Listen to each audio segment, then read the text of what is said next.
ये अंतर्राष्ट्रीय साजिश जी और विश्व की आर्थिक व्यवस्था को ध्वस्त करने के लिए जी चाइना, जी इंग्लैंड, जी अमेरिका, जी ये तीन के वैज्ञानिक हाँ और इसके पहले 26 नवंबर 1992 में जी 26 देशों की इंटरनेशनल मीटिंग हुई, जी जिसमें विश्व के इन्होंने 32 एजेंडा रखा जी और 2032 तक उसको पूरा करने का इनका था, जी जिसमें इनके एजेंडे थे कि विश्व की आबादी हम कम करेंगे, जी जिसमें इनका प्लानिंग है कि 5 अरब लोगों को हम मारना है। जी 100 करोड़ जब लोग रह जाएंगे तो उनको हम सुखी करेंगे।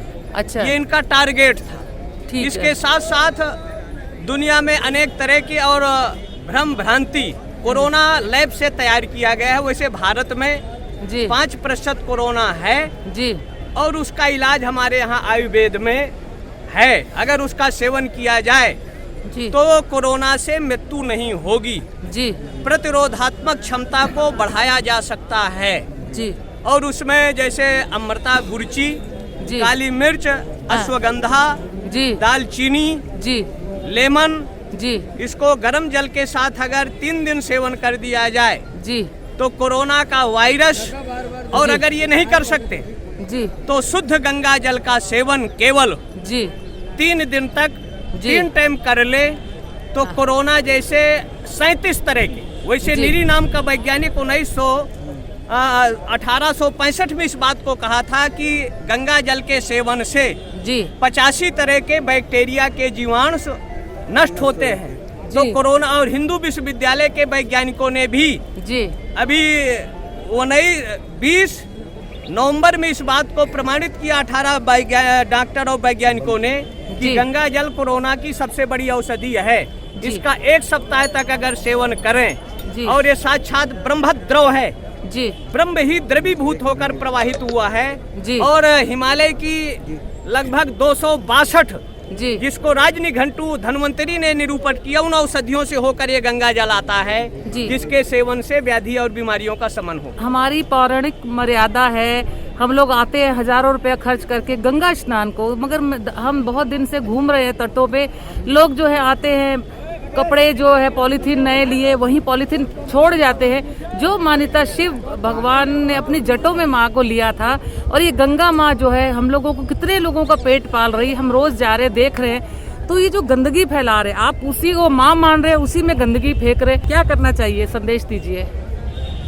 आजादी के बाद जी गंगा निर्मलता स्वच्छता के लिए जी पूर्ववर्ती सरकार ने भी 25,000 करोड़ रुपया खर्चा किया। जी वर्तमान में हमारी मोदी सरकार, और उमा भारती ने कहा था जब इस विभाग की मंत्री थी कि मैं मर जाऊंगी, हाँ। लेकिन गंगा को स्वच्छ और निर्मल करके रहूं। जी तो सरकार एक तरफ स्वच्छता, जी निर्मलता, जी अविरलता के लिए अभियान और करोड़ों रुपया जी इसमें व्यय करती, लेकिन जिनको ये एजेंसियों को ठेका दिया जाता है, जी प्रायः है हाँ। 80% पैसा भ्रष्टाचार की बलि चढ़ जाता है, जी और जिसका परिणाम है जी कि गंगा का प्रदूषण। जी वैसे गंगा साक्षात माँ के रूप में है। जी भगवान शिव ने जिसको अपनी जटाओं में धारण किया, जी और भगीरथ की 7 पीढ़ियों ने जी सगर के 60,000 पुत्रों को तारने के लिए तप किया, उपासना किया। जी तो गंगा आज भी शुद्ध, पवित्र, निर्मल है। जहाँ तक प्रदूषण है जी तो अज्ञान में लोग करते हैं, जानबूझकर कोई भी भक्त, हाँ। श्रद्धालु गंगा में प्रदूषण नहीं फैलाता है। जी। यहाँ तक गंगा में वो साबुन नहीं लगाना चाहते हैं। जो भक्त हैं, श्रद्धालु हैं, जी गंगा में अपने कपड़ा जी स्नान के बाद नहीं धोते। जी लेकिन कुछ 1-2% हो सकते हैं अज्ञानी, अविद्या के चलते, जी जो विकृति और प्रदूषण। लेकिन 99% जो श्रद्धालु हैं वो गंगा को पवित्र, शुद्ध, और यहाँ तक अपने मठों से जी जहाँ भी रुके हैं या होटलों, धर्मशालाओं में, जी। वहाँ से वो स्नान कर शुद्ध और पवित्रता के साथ ही गंगा में प्रवेश करते हैं, स्नान करते हैं। जी लेकिन अभी तक जी। जो सीवर और टेनरियाँ, जी सरकार अस्थि विसर्जन पर रोक लगाती है, जी लेकिन एक तरफ टेनरियों और फैक्ट्रियों का, जी यहाँ तक काली नदी जी कभी भी निरीक्षण कर लो, जिसका लाखों मीट्रिक टन कचरा जी प्रतिदिन जी गंगा नदी में गिर रहा है, चाहे वो पटना का, कलकत्ता का, हाँ। जितने शहर हैं जी उन शहरों का आज भी सीवर और टेनरियों का जल जी प्राय गंगा में गिर रहा है। अगर ये रोक दिया जाए जी फैक्ट्री और सीवर का, जी तो गंगा में वो शक्ति है, गुण है आज भी जी कि 48 घंटे के बाद कोई ऐसा बैक्टीरिया नहीं हाँ। जो गंगा में अपने आप नष्ट ना होता हो, समाप्त ना जी। होता हो। आपका कहने का मतलब है वादे अलग हैं और प्रैक्टिकल अलग है। भाई मोदी की इसमें कमी नहीं है। हाँ मोदी ने जितना बनारस को पैसा, जी व्यवस्थाएं, जी सुविधाएं आजादी के बाद दिया, जी इतनी व्यवस्था किसी, लेकिन कुछ उसमें भ्रष्टाचार की बलि, भ्रष्टाचार जी और जो कर्मचारी हैं वो पुराने हैं, जी जी उनकी आदत भ्रष्टाचार की है। जी जी मोदी, जोगी या कोई भी सरकार हाँ। प्राय ईमानदार हैं, जी अच्छा काम करना चाहते हैं जी जी जी और पूरा जीवन उन्होंने समर्पण किया, तो जी, मोदी जी। में कमी नहीं है। अच्छा। लेकिन जो अधिकारी हैं जिसमें 20% और जैसे अभी शौचालय बने, हाँ करोड़ों के उन्होंने मकान बने, जी लेकिन अगर इनका, मेरा आग्रह है माननीय प्रधानमंत्री और इस योजना आयोग के जो अध्यक्ष हैं, जी इसकी निष्पक्षता से जांच करा लें जी तो 50% लोग जी भ्रष्टाचार में जेल में होंगे। जी और इसकी जांच, शौचालय, मकान जी या जिनको गैस मिला, जी ईमानदारी से जांच होना चाहिए कि उसका उपयोग हो रहा है कि नहीं हो रहा। जी सरकार की योजनाएं गलत नहीं है, सरकार अच्छा कर रही है, मगर वहाँ तक पहुँचता नहीं है, नीचे तक। पहुंचता है जी उन्होंने, लेकिन उसमें जो भ्रष्टाचारी है, जैसे प्रधान है, जी मकान वालों से जब जिनको पैसा नहीं दिया, जी उन गरीबों की झोपड़ी, क्योंकि उनके देने की समर्थ नहीं, जी तो उनको मकान नहीं मिला। जी जी जो जिन्होंने शौचालय के लिए 2000 रुपया नहीं दिया सूची बनाने वालों को, उनको शौचालय नहीं मिला। जी जी एक आदमी को 4-4 बार मिला। मकान में 50,000 खुलेआम घूस दिया, जी तब उनको मकान मिला। जी। तो भारत सरकार के वहाँ गलती नहीं, गलती वहाँ नीचे वाले जो हैं, जिनके आश्रित है, उन पर कठोर कार्रवाई हो जाए, दंड मिल जाए। और जी। जिस दिन भ्रष्टाचार मुक्त होगा जी। तो निश्चित है भारत विश्व की महाशक्ति होगा, दुनिया कोई भारत का बाल बांका नहीं कर सकता। और जो अब राम मंदिर इतनी देर से बना है, इसके लिए आप क्या कहना चाहेंगे? राम मंदिर का देर नहीं है, विधि का विधान है, जी ग्रह नक्षत्र योग। जी हमने 12 में तीर्थराज प्रयाग जी डंडीबाड़ा के मछली बंदर में कहा था कि 2019